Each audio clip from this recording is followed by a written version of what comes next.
सत्येंद्र नीतीश नकुल रलाल भूलन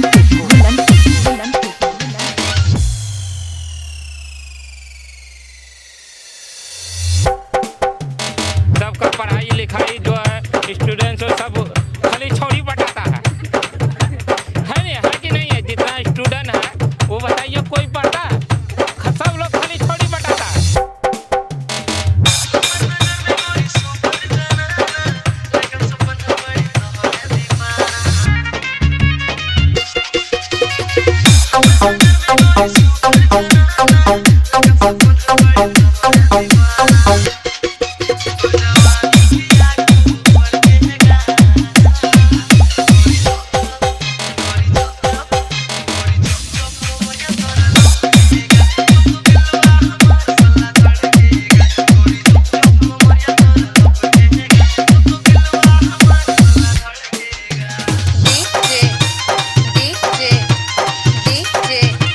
सत्येंद्र नीतीश नकुल रलाल भूलन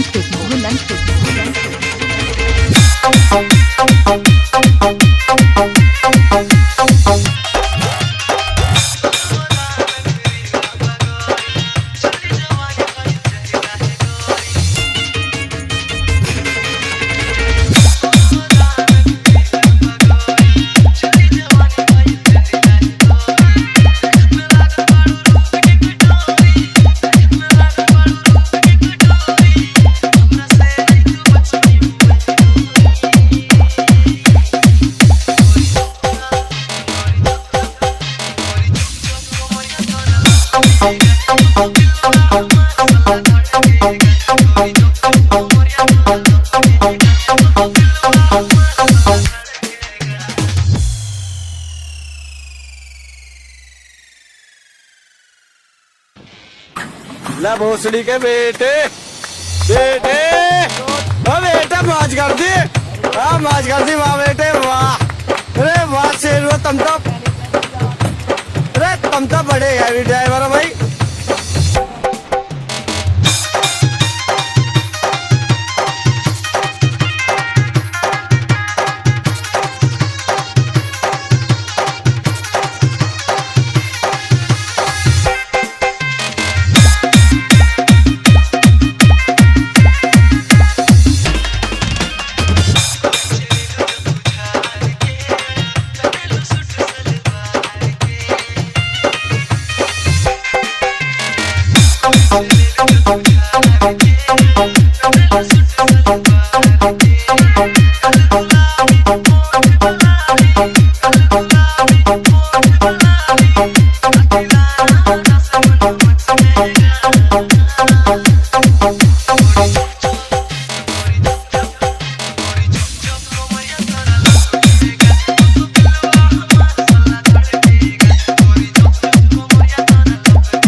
सत्येंद्र नीतीश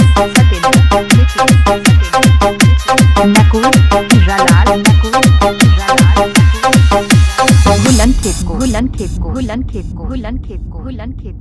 खेत को